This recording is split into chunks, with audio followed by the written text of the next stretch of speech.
안녕하십니까. 기초입문과정 하고 있습니다. 약법 총론 보고 있고요. 지난 시간에 계약의 뜻, 계약 자유원칙 4개, 체결 여부, 상대방 선택, 내용 결정 방식의 자유, 계약의 종류, 쌍무, 편무, 유상무상, 낙성, 유물계약 구별했고요. 계약의 성립, 청약과 승낙의 의사합체한 계약 성립과 의사실현에 의한 계약 성립과 교차 청약에 의한 계약 성립 봤고요. 마지막으로 계약 체결상의 과실책임이 어떤 건지 봤습니다. 계약 체결상의 과실책임은 원시적 불능에서 적용되는 제도다. 이렇게 말씀을 드렸죠.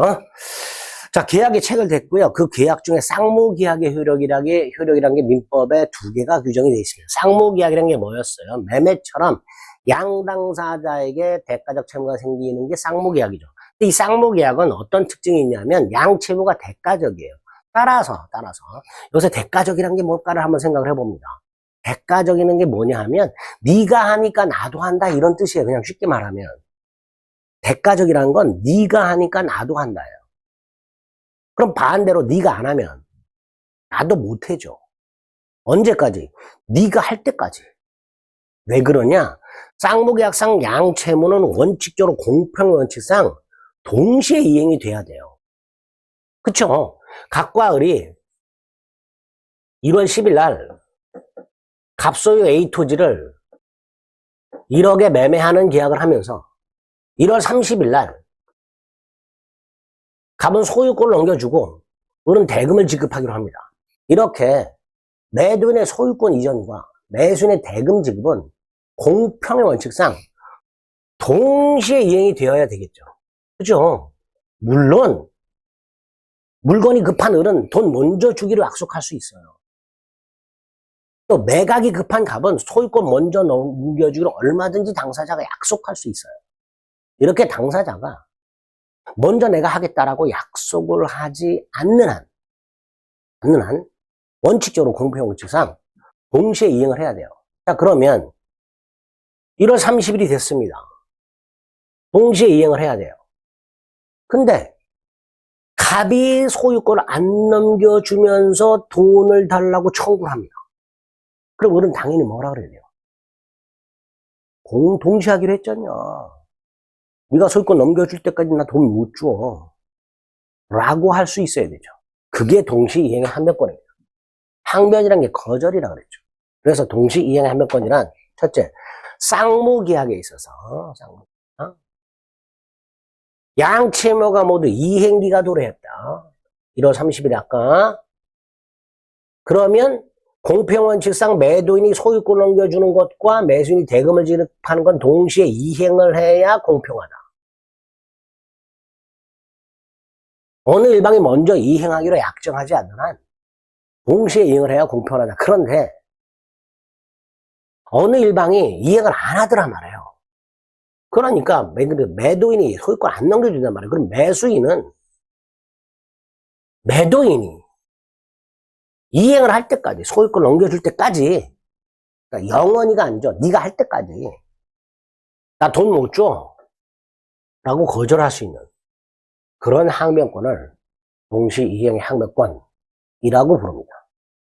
나 돈 영원히 못 줘. 죽을 때까지 못 줘. 이게 아니죠. 네가 할 때까지, 네가 소유권 넘겨줄 때까지 못 줘잖아요. 이런 걸 연기적 항변권, 이렇게. 이적 항변권. 자, 항변이라는 건 정당하게 거절한다 그랬죠. 부당하게 거절하는 거, 부당하게 이행을 하지 않는 거. 이걸 지체라고 해요, 지체. 뭔가 지체되었다. 그래서 연체자가 붙어요. 부당하게 안 하는 걸 지체 상태, 지체 책임을 진다라고 말을 해요. 근데 항변권은 정당하게 거절하는 거죠. 그죠? 따라서 지체도 아니다. 아니게 되겠죠.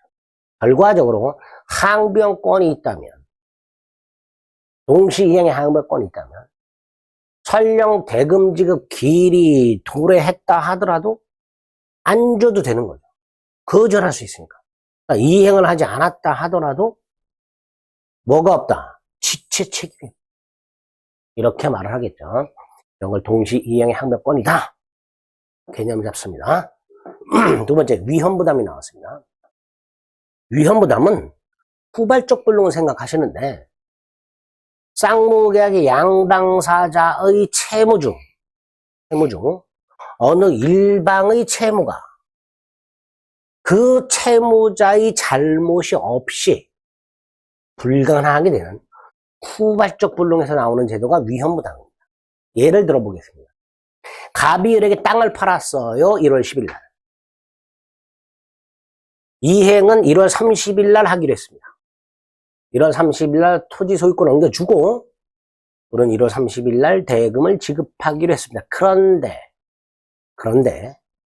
계약을 한 후에 1월 10일 이후에 금기를 넘겨주기 전에 예를 들어 1월 20일쯤 땅이 수용이 되어버려요. 국가나 지방자치단체에 의해서. 그러면 갑은 1월 30일 날 을에게 토지를 이전해 줄 수 없게 되었죠. 무슨 불능이죠? 후발적 불능이죠. 다만 갑에게 잘못이 있어요? 없어요? 없잖아요. 수용됐잖아요. 이렇게 갑에게 잘못이 없이 갑의 채무가 후발적으로 불능이 됩니다. 그러면 당연히 갑의 채무는 소멸합니다. 소유권 넘겨줄 채무는 소멸해요. 문제가 을의 채무예요. 을의 채무는 불능이 아니잖아요. 그러니까 이걸 어떻게 처리할 것인가. 즉 갑의 채무는 소멸했지만 을의 채무는 소멸하지 않았기 때문에 을은 대금을 줘야 되나 안 줘도 되나 의 문제를 위헌부담이라고 부릅니다. 당연히 안 줘도 되지 이런 생각하지 마세요. 이 법에서는 당연히 뭐 이런 거 없어요. 법에서 딱딱 정해놓는 거예요. 따라서 이런 경우에도 우리 민법이 정해놨어요. 누가 부담하는가를. 그걸 위헌부담이라 하고요. 올해 요 위헌부담이 전면적으로 출제가 됐죠. 내용 그대로 아주 쉽게. 자, 일단은 우리 민법은 채무자가 위험을 부담하도록 하고 있는데요. 이때 채무자는 이 불가능하게 된 채무의 채무자를 말합니다. 그럼 이 예에서 누굴 말하는 거예요? 갑을 말하는 거예요.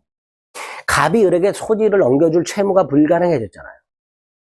그래서 여기서 말하는 채무자란 불능이 된 채무자를 말하니까 갑을 말하는 거예요. 그리고 갑이 위험을 부담한다는 게 무슨 뜻이냐? 갑은 을에게 대금 지급을 청구하지 못한다. 그래서 갑이 위험을 부담한다. 이렇게 말을 하는 겁니다. 이렇게 채무자 위험 부담을 원칙으로 한다. 정리, 위험 부담이란 계약을 체결한 후에 어느 일방의 채무가 그 채무자의 잘못 없이 후발적으로 불능이 되어 소멸하였을 때 상대방 채무는 이게 위험부담이다. 두 번째, 원칙적으로 채무자 위험부담주의인데 우리 민법은 그때 채무자란 불능이 된 채무의 채무자를 말한다. 즉 갑을 말한다. 그 결과 갑은 자신 채무를 면하는 대신 을에게 대금 따위 이행을 청구하지 못한다. 딱 요렇게 위험부담의 개념을 기억해 주시면 되겠습니다. 그래서 매매와 같은 쌍무계약의 효력이라고 해서 두 가지 제도가 마련이 되어 있다. 동시이행의 항변권과 위험부담. 자, 그러면 앞에서 봤던 계약 체결상의 과실책임과 같이 묶어서 세 가지 제도. 계약 체결상의 과실책임 원시적 불능, 동시항변권, 위험부담 후발적 불능. 이런 식으로 제도를 딱 개념을 잡아주시기 바랍니다. 예외는 보지 마시고요. 그 다음에 이제 채권자 지체라는 게 있는데, 채권자 지체라는 건 뭐냐면, 갑이 을에게 A 토지를 매각하면 갑은 을에게 A 토지를 이전해줄 채무를 부담하잖아요. 그럼 이 토지 이전 관해서는 을은 채권자가 되는 거예요. 그죠? 을은 대금 지급 채무자예요. 근데 대금 지급에 대해서는 채무자지만 토지를 넘겨받는 입장에서는 채권자예요. 즉 을은 갑에게 땅을 넘겨라라고 청구할 채권을 갖고 있어요. 자, 이 상황에서 갑이 을에게 토지를 넘겨주는데 그럼 을은 대금을 지급하고 받아야 되잖아요. 을은 갑에게 돈을 주고 물건을 받아야 되잖아요. 근데 을이 돈을 마련을 못했어요. 그럼 돈을 못 주잖아요. 따라서 갑에서 물건을 받아요, 못 받아요? 못 받잖아요. 그게 수령지체 채권자지체예요. 그걸 수령지체 채권자지체라고 합니다. 딱 요렇게 수령지체 채권자지체가 뭐냐? 개념만 기억하죠. 근데 이 수령지체 채권자지체는 채무불이행과 동전의 양면이라고 생각하시면 돼요. 자, 을은 돈이 없어서 돈을 아직 마련 못해서 못 주죠. 대금 지급, 채무불이행이죠. 그 결과 물건을 수령하지 못하잖아요. 결국 채무불이행과 채권자 지체는 동전의 양면이다. 뭐 이렇게 생각을 해 주시면 되겠습니다. 자, 그 다음에 제3자를 위한 이야기라는 게 있는데 이것도 개념만 좀 간단히 생각을 합니다. 갑이 을에게 땅을 팔아요. A 토지 1억. 자, 계약은 갑과 을이 했죠. 근데 갑이 을에게 요청을 합니다. 뭐라고? 대금은 병에게 지급하라. 을이 수락을 합니다. 알았다. 이렇게 하면 을은 누구한테 대금을 줘야 돼요? 병에게 대금을 줘야 되겠죠. 다시 말해서 병이 을에게 대금 청구권이 생겨요. 이렇게 매매와 같은 쌍무계약을 체결하게 되면 계약 당사자에게 권리와 의무가 생기는 게 대원칙. 당연하죠. 계약을 한 사람한테 권리와 의무가 생겨야 되잖아요. 그런데 예외적으로 당사자가 계약을 하면서 제3자에게 이행할 것을 약속을 했다. 그러면 계약 당사자가 아닌 제3자에게 그 계약상 권리가 생겨요. 이런 걸 제3자를 위한 계약이라 합니다. 그런 걸 제3자를 위한 계약이라 한다. 우리 주위에서 흔히 보는 게 뭐예요? 택배 계약이죠. 병이 갑 쇼핑몰 회사에 물건을 주문합니다. 그러면 갑 쇼핑몰 회사는 택배 회사하고 택배 계약을 해요. 자, 이 택배 계약의 당사자는 누구예요? 쇼핑몰 회사와 택배 회사잖아요. 그런데 택배 회사에 물건 빨리 가져오라고 요구하는 권리가 생기죠. 왜 이렇게 했느냐? 빨리 가져와라. 그죠? 그러니까 택배 계약 같은 경우도 전형적인 제3자를 위한 계약이 되는 거예요. 필요하죠. 계약에 의해서 당사자 일방이 제3자에게 이행할 것을 약속했을 때 그 제3자는 채무자에게 직접 그 이행을 청구할 수 있게 되고요. 이때 그 제3자의 권리는 제3자가 채무자에게 계약의 이익을 받을 의사를 표시할 때 생기게 됩니다. 자, 이게 어떤 의미인지까지만 확인을 해봅니다. 일단 제3자를 위한 계약은 계약상 권리가 제3자에게 발생한다. 예를 들어 갑이 이렇게 땅을 팔면서 대금을 직접 병에게 지급하라고 했을 때 갑과 을의 토지 매매 계약은 병으로 하여금 대금 청구를 취득하게 하는 제3자를 위한 계약이 된다. 여기서 병에게 이행할 것을 요청하는 사람, 병에게 대금을 지급해라. 이게 요약자예요. 알았다라고 수락하는 사람이 낙약자고요. 요 낙약자가 채무자가 됩니다. 그리고 요약자와 낙약자 사이에 제3자를 위한 계약을 체결하죠. 그거를 기본관계 보상관계라고 부릅니다. 기본관계 보상관계라고 부릅니다. 반면에 수익을 받는 사람이 있겠죠. 제3자죠. 이때 요약자와 이 제3자 사이의 관계를 대가관계라고 부릅니다. 대가관계. 적어도 이 두 가지는 좀 개념을 잡아주세요. 요약자와 낙약자 관계를 보상관계, 기본관계, 요약자와 수익자 사이 관계를 대가관계라고 부르면서 또 하나 낙약자를 채무자로 고정시킨다는 거 기억하세요. 그 다음 좀 전에 제3자의 권리는 제3자가 누구에게? 채무자에게. 채무자가 누구예요? 낙약자에게.